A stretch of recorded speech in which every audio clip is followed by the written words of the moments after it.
Hello, hello everyone, and welcome to the first episode of Time Out from the Tow Line. I am very pleased to have with me tonight. They call him Excalibur, David Cameron. Welcome to Time Out from the Tow Line. Hey, how are you? How's everybody doing? Good, I hope. We are doing well. Hope you are doing the same.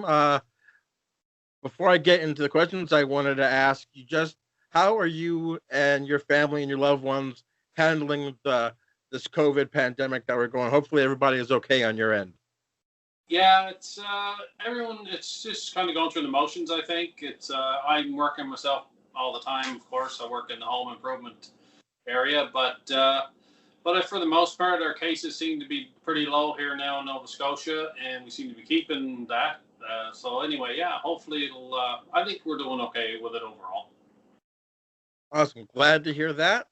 And let's get to what I like to call the opening set. Five leg, but this time it's going to be five questions and it's just going to be random. So I hope you're ready. Number one, your first car. Honda Civic. Okay. Number two, your favorite movie or TV show. Game of Thrones was good. Okay. Number three, your beverage of choice. I like Bud Light, actually. Okay. Your favorite sports figure, past or present. Um, I'm trying to think. Lots out there. Um, I'm trying to think honestly. Golf, I suppose. I'd say Tiger Woods would be a guy that I could like. Yeah. Okay. And sir, since you're from Nova Scotia, I'm going to ask you another one. Number five, hockey or curling? Oh, definitely hockey for sure. Who's your team? Oh, Montreal.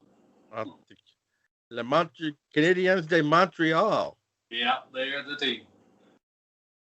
If you're going to root for a team in hockey, that's the team root for most championships ever. So, all right, Yeah. let's get into the interview. I was doing some research on you. Have 31 or 33 titles, depending on what site you go by. I just wanted to see how you got into darts and what's your current status in playing darts.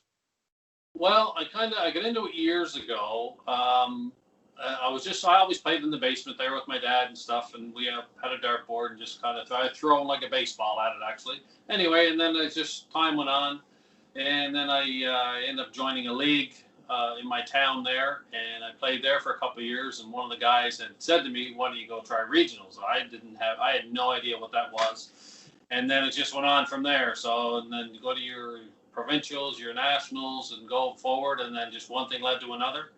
And today is like, wow, I've had great opportunities, great accomplishments, met so many great people out there, good people, and lots of good friends. So I was pretty happy with everything. Awesome. Also, recently you had a tournament.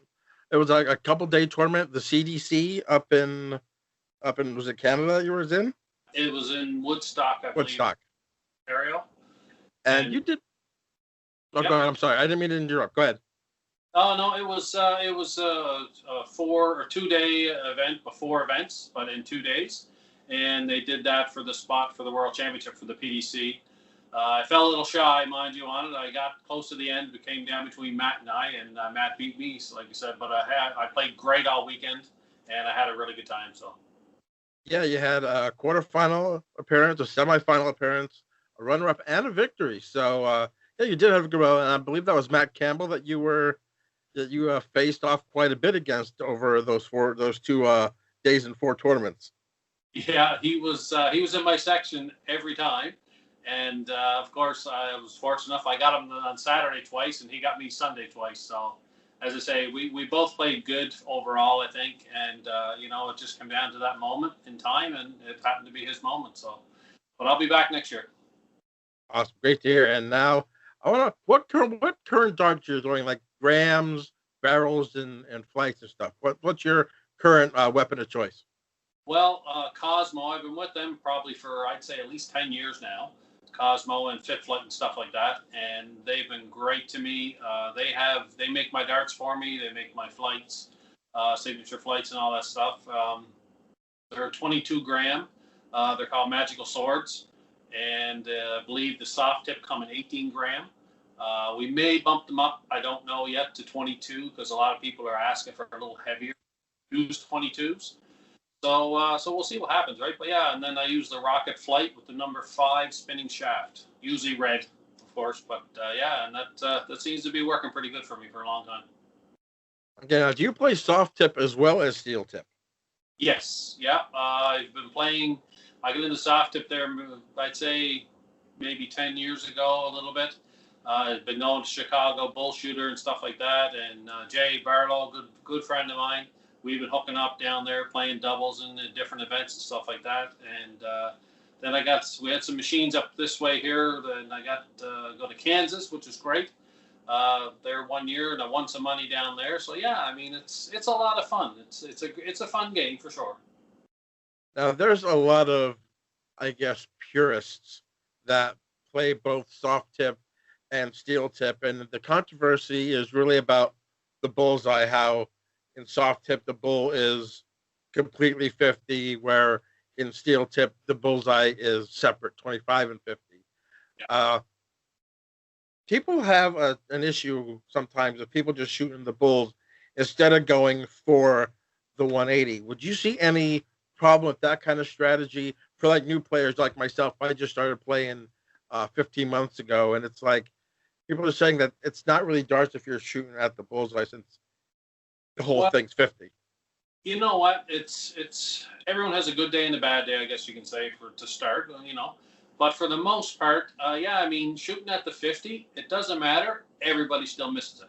No matter how good you are, you're not going to hit it every time. So when you start feeling a bit of pressure and you're playing against other guys and things like that, it's definitely a different story. But it's a lot of fun, and it can turn into pretty competitive for the most part when you shoot, like you say, have somebody shooting as good as you are, right? So yeah, so I mean, hey, yeah, I think both of it is fun, steel tip and soft tip. So anything for the game, really. So Yeah, it's to me it's just more. It's like getting together with friends and stuff. Like I have, what would you have like a Nexus board or a Grand board at your home? no, that's something I had a few people actually ask me about it and if I was going to get one, but I just like I say, I've been kind of working pretty steady and stuff, and I practice a bit and do what I can and play a little bit online. I never really got one, but I may look into it in the future for sure. All right, awesome. Describe Nova Scotia to me. I mean, I'm pretty sure it gets chilly up there in the winter months, but what's it like to live up there? I heard it's beautiful up there. Well, we have 4 seasons, of course. We have the summer, spring, summer, fall, and winter. Winters, I find we can get in February, it can get pretty cold here with the wind and stuff there for a few weeks, but then it slowly goes away. Springtime comes on. Summers can be very nice, very hot, of course, get into 35 degrees and stuff. Humidity can be, is higher. The fall to me is the favorite time of year for sure. It's beautiful. The leaves all change colors, and it's pretty cool. Pretty cool place up here, I must say. 35 now for all you Americans here. 35 Celsius basically equal 95 degrees. So they use Yeah. the metric system up there. So I'll try to navigate that for you. So Yeah. all right, now I have a couple dart related questions, and Yep. number one is kind of maybe off the wall, but kind of not. Why does it seem like there's not a lot of predominant players from North America that get a lot of pub? We always hear about the Van Gerwens, the Peter Wrights, and the Daryl Gurneys. It just seems like, yeah, like for Canadians, you have John Part that won a Yeah. couple national titles. You have yourself, but really, other than that, you don't really hear a lot about any North American players. Why do you think that is? Well, to me, it's promoted more in England, of course, in that area now. Europe seems to be getting very big. Of course, the PDC came to life and is the biggest thing in the world right now, which is great. But yeah, I mean, a lot of guys work full time, so I mean, it's hard to dedicate, travel. It's hard. I mean, and my job, I'm very fortunate. They work with me when I do want to travel and try to go do something and perform. But it's tough, right? A lot of guys work full time. They got families and stuff like that, and that is their first choice. So it's just the way it is. That's the only reason probably why we don't get enough exposure because we don't get that chance to get over there all the time. Yeah, but a lot of people don't realize that, like you just said, that you have a full time job along with playing darts, and but it seems like it'd be kind of tough to juggle both of them. Do you find it difficult sometimes? You said your job is really lenient with you wanting to go, but sometimes is it hard to juggle? At times, I say, I've been very fortunate. They kind of know what I've been doing in the past. I mean, I've been pretty successful overall, and there's some weekends where I can make more money playing darts than I do working a week or two. So, but as I say, I have some pretty good accomplishments, and I think they recognize that. And yeah, so they're really good about it for sure. All right, now this is where I throw the curveball, as I said before. I'm calling this the 180 segment. This is where, if you were to choose to, David, you get to ask me a question. So if you're game for it, I'm ready to hear it. Let me think, man. Probably a question. Well, I didn't even know. I don't know if anybody hears anything about the WDF and wondering what they're going to do in the future.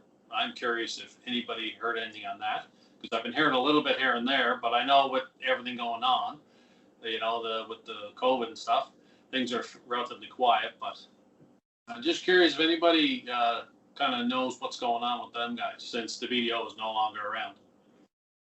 Yeah, I'm not. I haven't heard anything yet. I know with the whole BDO situation, which I'm going to be getting into that with you here in a couple of minutes. I really haven't heard nothing. I hope they do something because I think the BDO was a good platform for upstarters and people that want to get into the game. But I might as well just jump right into it since we're here with this elephants in the room. We might as well talk about it. Uh, what do you think the downfall was? I mean, they had a great tournament, uh, and Warren ended up winning the title. Yeah. But then we had the issue with the seating and the payout, especially for the women's tournament, getting just cut down drastically. Where did you think it all went wrong with the BDL? Well, as I say, I don't try to get too involved in the politics of the game. I will say, for the most part, because I'm not over there, I don't see a lot of how they deal with stuff in their counties and different things like that. But I will say, I was always grateful for the opportunity to get an invite to go play at Lakeside, which is iconic. But honestly, you know what? It just maybe came down to management of certain issues and certain things, I guess. And it's very sad, yes. But, it is what it is. And maybe, like I say, now the WDF will step up and do something, hopefully. So. Yeah. What would be like? What was it like to go to Lakeside? Like for your first time you went to Lakeside, and you were there. I mean, just watching it, I get goosebumps. Like watching, just being in that arena, and just hearing all those people. Because of course you're not going to get that here in North America, but you don't have like 5,000, 6,000, 7,000, 10,000 people just going nuts with every treble that's thrown, with every 180 thrown. What's the atmosphere like? Well, I'll tell you, you know what? I found that they made everybody feel like you're at home over there. It was exciting for sure. I think my success wasn't as good as, of course, I wanted it to be. But it's I was very intense. I think at the first couple times, not so much people maybe say nervous, but I don't say it was nervous. I was very intense. So I learned to slow my game down a little bit on the stage, and it seemed to perform a little better, of course, and get my little zone, I guess. But yeah, no, it was amazing. The people are amazing, and it's iconic. It's where it all started. So it was pretty cool to walk out there a bunch of times. Yeah. And I'm going to do one for the newbies here. Do you have any tips? Like I said, I just started dedicated playing about 15 months ago, and it's just been soft tip. I've been throwing a little steel tip here and there, but it was on like the American boards that you see in a bar, not like the English style boards that we play with the doubles and the triples and such. What would you give for a player like me to start like a practice tip that maybe that we can get better, say on our doubles or scoring? It's to me, it's I find I do small intervals of practice. I think works for everybody. If you shoot for an hour or two straight, to me, you're going to develop bad habits. I say 15, 20-minute intervals. Practice your triples, practice your doubles.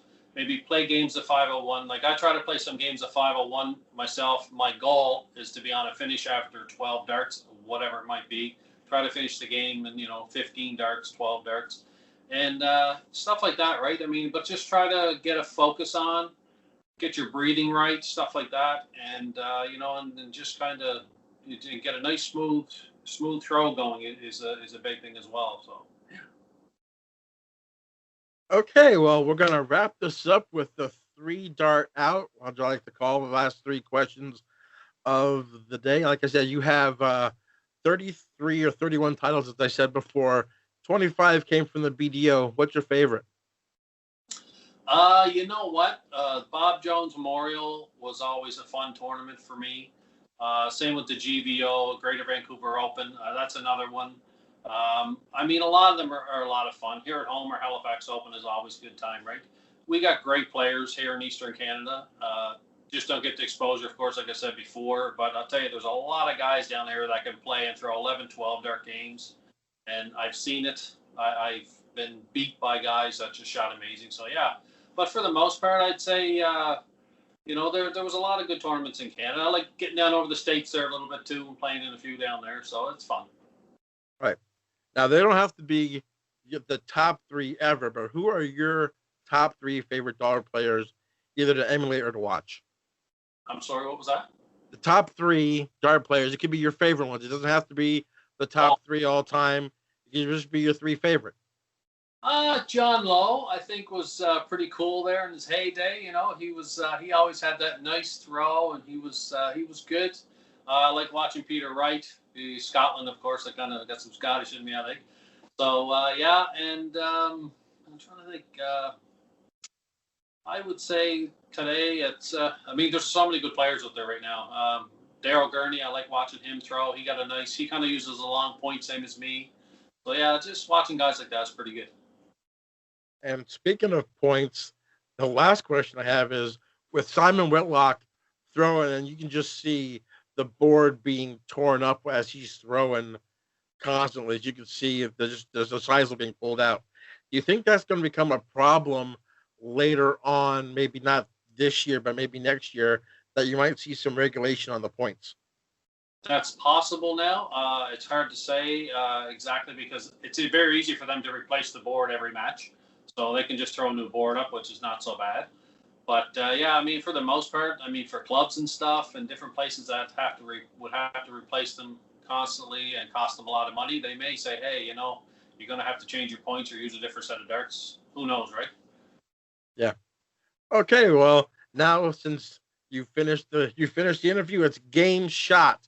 It's yours. The floor is yours to thank your sponsors, your fans, or whatever you want to say. So, David, the floor is yours. Yeah, hey, you know what? With everything that's going on, I still get to play a bit. But you know what? I do. I want to thank all my sponsors. Cosmo, Fit Flight's been with me for years. Been big, helped me a long way, and I won a lot of tournaments using their product. SSS Canada, Specialty Sports Supplies. Chucky there, he's been supplying me my shirts and everything. He's been great. I've been with him now for quite a few years. Yeah, I mean, and everybody out there that's hopefully we can get back on seeing each other soon and playing some live darts again. So we'll see what happens. All right, ladies and gentlemen, this has been David Cameron. They call him Excalibur. David, I want to thank you for being my first guest, and best of luck in the future. And hope you're healthy and all goes well. Same with you guys. Thanks for everything. I appreciate it.